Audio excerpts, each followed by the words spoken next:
Hello students, welcome ज्योति public senior secondary school. पिछली class में अपन ने विद्युत ध्रुव के बारे में पढ़ लिया था। तो इस क्लास में अपन पढ़ेंगे विद्युत ध्रुव की अक्षीय रेखा पर विद्युत क्षेत्र की तीव्रता और उसकी निरक्ष रेखा पर विद्युत क्षेत्र की तीव्रता। लेकिन उससे पहले मैं ये बता देता हूँ कि अक्षीय रेखा कौन सी होती है, निरक्ष रेखा कौन सी होती है विद्युत ध्रुव की। तो मैंने पिछली क्लास में ये नहीं बता पाया था, तो इस क्लास में बता देता हूँ अक्षीय रेखा कौन सी होती है और निरक्ष रेखा कौन सी होती है। तो देखो अपने पास है कि यहाँ पर ये धनावेश है और यहाँ पर कौन सा था, ऋणावेश था। दोनों के बीच की दूरी क्या है, यहाँ पर 2a मानी थी। तो यहाँ पर जो है अक्षीय रेखा कौन सी होती है इसकी, कि जो दोनों आवेशों को मिलाने वाली जो रेखा है, दोनों आवेशों को मिलाने वाली जो रेखा है वो क्या कहलाती है, वो अक्षीय रेखा कहलाती है। कौन सी रेखा कहलाती है, अक्षीय रेखा कहलाती है। ये दोनों आवेशों को मिलाने वाली रेखा कौन सी कहलाती है, अक्षीय रेखा कहलाती है। अब दूसरा पॉइंट कौन सा है, निरक्ष रेखा। तो निरक्ष कौन सा, दोनों आवेशों के जो मध्य बिंदु है, दोनों आवेशों के जो बीच का जो पॉइंट है वो कौन सा कहलाता है, इसका मध्य बिंदु कहलाता है। कौन सा कहलाता है, मध्य बिंदु कहलाता है। ठीक है, क्या कहलाता है, मध्य बिंदु कहलाता है। और निरक्ष रेखा कौन सी होती है, कि इस मध्य बिंदु से गुजरने वाला इस अक्षीय रेखा के जो लंबवत जो रेखा होती है वो कौन सी रेखा कहलाती है, निरक्ष रेखा कहलाती है। कौन सी रेखा कहलाती है, निरक्ष रेखा कहलाती है यहाँ पर आपके पास। ठीक है, तो क्या हुआ, अक्षीय रेखा कौन सी होती है, दोनों आवेशों को मिलाती हुई गुजरने वाली रेखा कौन सी होती है, अक्षीय रेखा कहलाती है। और दोनों आवेशों के बीच का जो पॉइंट है वो क्या कहलाता है, मध्य बिंदु कहलाता है। और उस मध्य बिंदु से इस अक्षीय रेखा के लंबवत गुजरने वाली कौन सी रेखा कहलाती है, निरक्ष रेखा कहलाती है। तो इस क्लास में अपन पढ़ेंगे कि विद्युत ध्रुव के कारण अक्षीय रेखा पर विद्युत क्षेत्र की तीव्रता क्या होती है। देखो यहाँ पर है कि पॉइंट है कि देखो यहाँ पर कि विद्युत ध्रुव के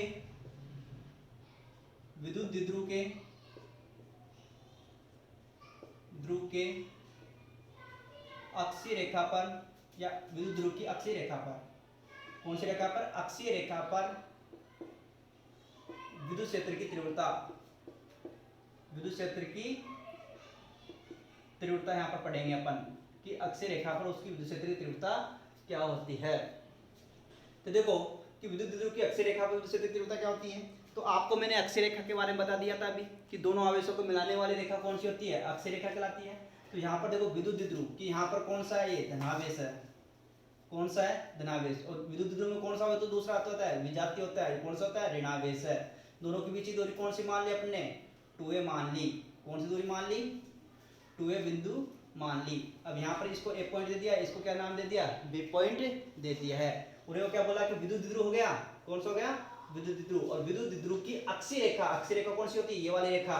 तो अक्षीय रेखा पर विद्युत क्षेत्र की तीव्रता निकालनी है। अब इन दोनों की अक्षीय रेखा पर माना कि इस P बिंदु पर, क्या कौन से बिंदु पर, इस P बिंदु पर अपन को विद्युत क्षेत्र की क्या निकालनी है, तीव्रता निकालनी है। लेकिन मैंने पिछली क्लास में क्या बताया था विद्युत क्षेत्र में, कि धनावेश से विद्युत क्षेत्र की दिशा किधर होती है, बाहर की ओर। और ऋणावेश से विद्युत क्षेत्र की दिशा किधर होती है, अंदर की ओर होती है। ठीक है, तो आप देखो कि यहाँ पर ये कौन सा है, धनावेश है। धनावेश का विद्युत क्षेत्र दिशा किधर होगी, इसके किधर होगी, बाहर की ओर होगी। किधर होगी, बाहर की ओर होगी। इसको विद्युत क्षेत्र दिशा कौन सी क्या नाम दे दो, E1 दे दो। क्या नाम दे दो, E1। दूसरा कौन सा अपने पास, B। और इस कौन सा आवेश है, ऋणावेश। तो ऋणावेश के कारण विद्युत क्षेत्र दिशा किधर होगी, अंदर की ओर होगी, क्योंकि ये क्या करेगा, इस पॉइंट से विद्युत क्षेत्र दिशा क्या होगी, अंदर की ओर होगी। इसका क्या नाम दे दो, E2 दे दो। तो यहाँ पर परिणामी विद्युत क्षेत्र क्या होगा, दोनों की दिशा क्या है, तो यहाँ पर क्या हो जाएगा, E1 माइनस या E2 माइनस क्या हो जाएगा, E1 हो जाएगा। क्या हो जाएगा, E2 माइनस E1 हो जाएगा यहाँ पर आपके पास। ठीक है, तो आपके पास जो विद्युत क्षेत्र की तीव्रता आप निकालते हैं, तो देखो यहाँ पर प्लस क्यू आवेश के कारण, प्लस क्यू आवेश के कारण देखो अब आपके पास देखो a दूरी है, ये p दूरी है। तो ये वाली दूरी कितनी होगी आपके, इस आवेश से दूरी कितनी हो जाएगी, ap वाली कितनी दूरी हो जाएगी ये, क्योंकि यहाँ से यहाँ तक दूरी कितनी होगी, a होगी। और ये वाली दूरी भी कितनी होगी, a, क्योंकि ये वाली दूरी कितनी होगी, a वाली। और ये वाली दूरी भी कितनी होगी, a वाली होगी। और ये यहाँ से यहाँ तक दूरी कितनी मान लो, r मान लो। इस p बिंदु की यहाँ से दूरी कितनी मान लो, स्मॉल r मान लो। क्या मान लो, स्मॉल r।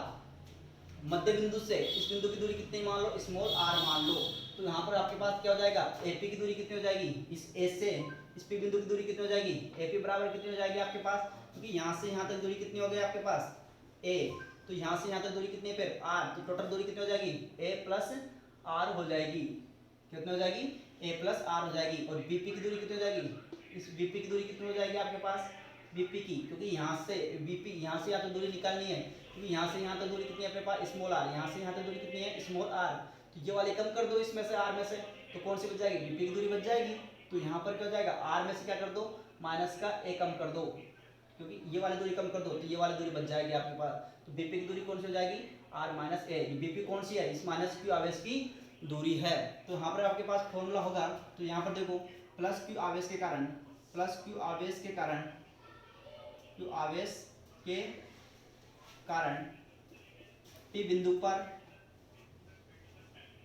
पी बिंदु पर विद्युत क्षेत्र की तीव्रता, विद्युत क्षेत्र की तीव्रता। तो आपके पास देखो प्लस क्यू आवेश के कारण पी बिंदु पर विद्युत क्षेत्र की तीव्रता क्या होगी आपके पास निकालेंगे। तो यहाँ पर क्या हो जाएगा E1 वेक्टर हो जाएगा, तो यहाँ पर दिशा किधर है बाहर की ओर होगी। तो यहाँ पर क्या हो जाएगा फॉर्मूला क्या होता है विद्युत क्षेत्र का के क्यू अपॉन क्या होता है आर स्क्वायर। तो यहाँ पर देखो आपके पास बीच की दूरी है ना के है, कब पाएगा दूसरा आवेश कौन सा है क्यू है, प्लस क्यू आवेश है क्यू आ जाएगा। और बीच की दूरी कितनी है इससे दूरी कितनी है पी बिंदु की आर माइनस एफ की दूरी है ना, कितनी दूरी है एपी, तो एपी का होल स्क्वायर होगा। तो यहाँ पर E1 वेक्टर बराबर क्या जाएगा अपने पास मोड में के क्यू, और एपी का मान कितना अपने पास, एपी का मान कितना अपने पास ये रहा। तो यहाँ पर क्या हो जाएगा ए प्लस आर का होल स्क्वायर हो जाएगा, क्या हो जाएगा ए प्लस आर का होल स्क्वायर हो जाएगा। उसी प्रकार आपके पास है क्या हो जाएगा माइनस क्यू आवेश के कारण, माइनस क्यू आवेश के इस बिंदु माइनस क्यू आवेश के कारण इस बिंदु पर, तो माइनस क्यू आवेश के कारण पी बिंदु पर, पी बिंदु पर विद्युत क्षेत्र की तीव्रता, विद्युत क्षेत्र की तीव्रता। तो यहाँ पर कौन सी है इसके विद्युत क्षेत्र की दिशा कौन सी है E2 है, कौन सी है इसके कारण E2 है ना ये वाला, तो E2। तो यहाँ पर देखो इसकी दिशा किधर है पी की दिशा में, किस दिशा में एपी दिशा में, इसकी एपी की दिशा में विद्युत क्षेत्र की दिशा इसकी, ठीक है। इसकी किस दिशा में होगी बीपी पी की दिशा में होगी, किस दिशा में होगी पी से बी की ओर आ रहा है ना। तो यहाँ पर देखो बीपी की दिशा में, तो देखो अपने पास फॉर्मूला क्या होता है के कप्पा आवेश का परिमाण कितना है क्यू है, और बीच की दूरी कितनी है यहाँ पर से यहाँ तक की बीपी, तो बीपी का होल स्क्वायर, ठीक है। तो यहाँ पर आपके पास है ये हो जाएगा। अब आपके पास इसको सोल्व करेंगे तो यहाँ पर क्या हो जाएगा E2 बराबर क्या हो जाएगा आपके पास E2 का मान E2 वेक्टर बराबर मोड में, तो यहाँ पर क्या हो जाएगा के क्यू, और यहाँ पर क्या हो जाएगा बीपी का मान कितना हमारे पास आर माइनस ए का होल स्क्वायर, आर माइनस ए का होल स्क्वायर। तो समीकरण नंबर 1 और समीकरण नंबर 2। लेकिन आपके पास परिणामी विद्युत क्षेत्र का फॉर्मूला क्या है E1 माइनस E2, अतः परिणामी विद्युत क्षेत्र का मान इस पी बिंदु पर कितना होगा, पी बिंदु पर कितना होगा, पी बिंदु पर कितना होगा ये अपने पास है E1 माइनस E2 है नहीं है, E2 माइनस E1 है नहीं है, E बराबर क्या है E2 माइनस E1 है। तो E2 कौन सा है इस B पर उपस्थित आवेश का विद्युत क्षेत्र, और E1 क्या है यहाँ पर अपने पास इस ए बिंदु पर उपस्थित आवेश के कारण विद्युत क्षेत्र है। अब यहाँ पर देखो यहाँ पर मान रखेंगे तो यहाँ पर क्या हो जाएगा E बराबर, तो E2 का मान कितना अपने पास, क्योंकि अब किसका विद्युत क्षेत्र का मान ज्यादा होगा, क्योंकि B पॉइंट पर स्थित है बिंदु आवेश, उसका विद्युत क्षेत्र का मान क्या होगा, क्योंकि ये इसके ज्यादा पास में है, इसका परिमाण क्या होगा ज्यादा होगा। यहाँ पर लिख देना E2 is greater than E1 की तुलना में ज्यादा होगा, क्योंकि ये ज्यादा पास में है इसके पी बिंदु के, ये वाला दूर स्थित है पी बिंदु से। तो यहाँ पर क्या हो जाएगा E2 माइनस E1 हो जाएगा। तो E2 का मान कितना अपने पास ये रहा E2 का मान, तो यहाँ पर क्या हो जाएगा के क्यू अपॉन आर माइनस ए का होल स्क्वायर हो जाएगा, और बीच में क्या है माइनस का। तो यहाँ पर आपके पास क्या हो जाएगा E1 का मान कितना अपने पास ये रहा, तो यहाँ पर क्या हो जाएगा के क्यू अपॉन आर प्लस ए का होल स्क्वायर हो जाएगा। तो यहाँ पर E बराबर क्या जाएगा के क्यू को कॉमन ले लेंगे अपन के क्यू, तो बीच में क्या जाएगा 1 अपॉन आर माइनस ए का होल स्क्वायर माइनस का 1 अपॉन आर प्लस ए का होल स्क्वायर हो जाएगा आपके पास, ठीक है। इसको सोल्व करेंगे तो आपके पास E बराबर क्या जाएगा के क्यू, और यहाँ पर क्या हो जाएगा आपके पास R कॉमन लेंगे तो यहाँ पर क्या हो जाएगा R माइनस ए का होल स्क्वायर और R प्लस ए का होल स्क्वायर आ जाएगा, ठीक है। ऊपर क्या बचेगा R प्लस ए का होल स्क्वायर माइनस का आर माइनस ए का होल स्क्वायर हो जाएगा। ठीक है, अब इसको सोल्व करेंगे आगे, तो यहाँ पर क्या हो जाएगा, e बराबर क्या जाएगा आपके पास, इसको सोल्व करेंगे तो आपके पास खुलेंगे, तो यहाँ पर क्या हो जाएगा आर स्क्वायर प्लस 2RA हो जाएगा।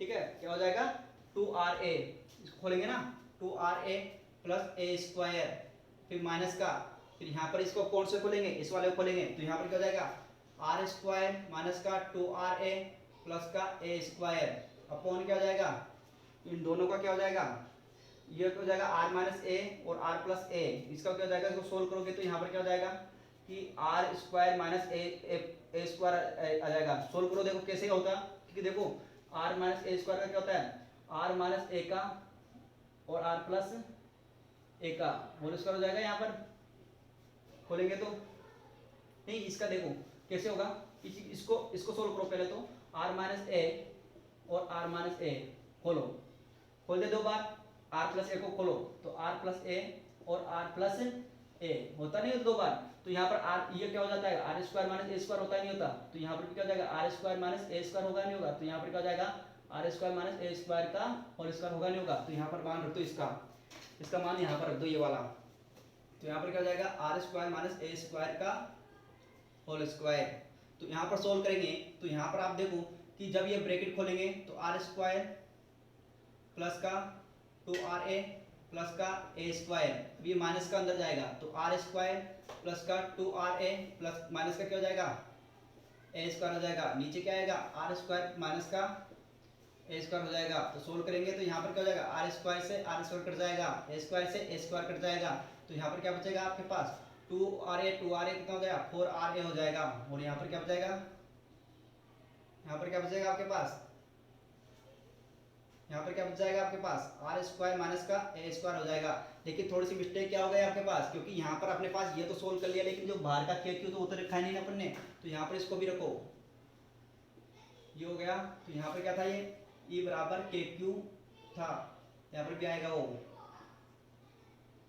क्योंकि बाहर लिया ही नहीं ना अपन ने ये, तो यहाँ पर क्या हो जाएगा ये, इसको हटा देता हूँ थोड़ी देर के लिए, ये बराबर क्या हो जाएगा के क्यू।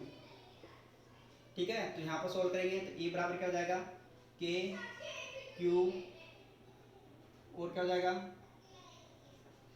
क्यू, और क्या हो जाएगा r मान लेता हूँ, और क्या हो जाएगा 2 इंटू 2a और 2 हो जाएगा, अपॉन क्या हो जाएगा, इसको सोल्व करो, देखो दोबारा देखता हूँ, e बराबर है इसको करो कप्पा, ठीक है ये q था, ठीक है इसको q को ले लो एक साथ, इसके साथ r भी है तो उसको बाद में ले लेंगे। देखो अब इसको दो बार खोल दो कि 2a और 2r ये ले लो, क्योंकि इसको दो बार करो 2a इसके साथ ले लो और 2ar हो जाएगा, तो आपके पास क्या हो जाएगा आर स्क्वायर माइनस का ए स्क्वायर हो जाएगा, और क्या हो जाएगा इसका होल स्क्वायर और था तो होल स्क्वायर हो जाएगा, ठीक है ना, इसका होल स्क्वायर था यहाँ पर देखो।